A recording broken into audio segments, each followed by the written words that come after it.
Israel ने Gaza पट्टी में लगभग 100 ठिकानों पर हवाई हमले किए हैं, जिसके बाद पूरा शहर मलबे में तब्दील हो गया। इजरायली हमले के बाद गाजा पट्टी में 34 लोगों की जान चली गई। बताया जा रहा है कि इजराइल गाजा में सुरंग हथियार, सक्रिय सेल और आतंकवादी समूहों के द्वारा इस्तेमाल किए जाने वाले अन्य ठिकानों को निशाना बनाया है।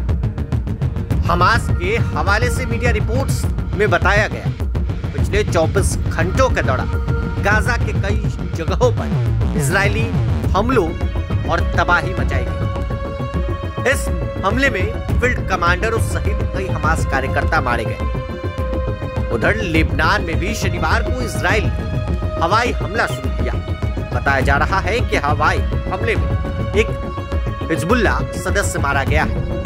लेबनान की आधिकारिक राष्ट्रीय समाचार एजेंसी के हवाले से सिनहुआ ने बताया कि एक इजरायली ड्रोन ने शनिवार को लेबनान में फरदाली मरजायू सड़क पर एक कार को निशाना बनाया, जिसमें काफर किला गांव के व्यक्ति की मौत हो गई। 27 नवंबर 2024 से अमेरिका और फ्रांस की मध्यस्थता से हिजबुल्लाह और इजराइल के बीच युद्ध विराम समझौता लागू है, जिससे गाजा पट्टी में युद्ध के बाद दोनों पक्षों के बीच शुरू हुए संघर्ष समाप्त हो गए हैं।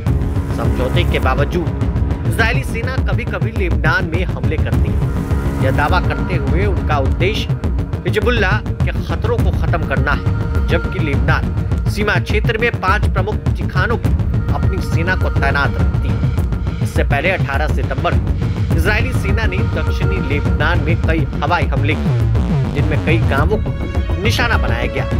दक्षिणी लेबनान पर 2 अलग अलग इजरायली हवाई हमलों में आतंकवादी समूह हिजबुल्लाह और साथ 2 सदस्य मारे गए, 11 अन्य घायल हो गए। लगातार दोनों देशों के बीच भयंकर तबाही का मंजर देखने को मिल रहा है। इजराइल ने गाजा पट्टी में ऑपरेशन गिडियन चैरियट शुरू किया, जिसका मकसद हमास की कैद से बंधकों को रिहा करवाना है।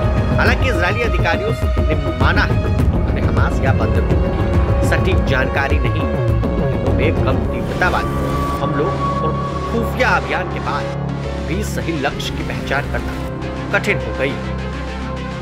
आने वाले दिनों में देखना है इजराइल और गाजा में क्या तबाही देखने को मिलती है। तमाम अपडेट्स पर प्रभात खबर.com, विश्वास वही, रफ्तार नहीं।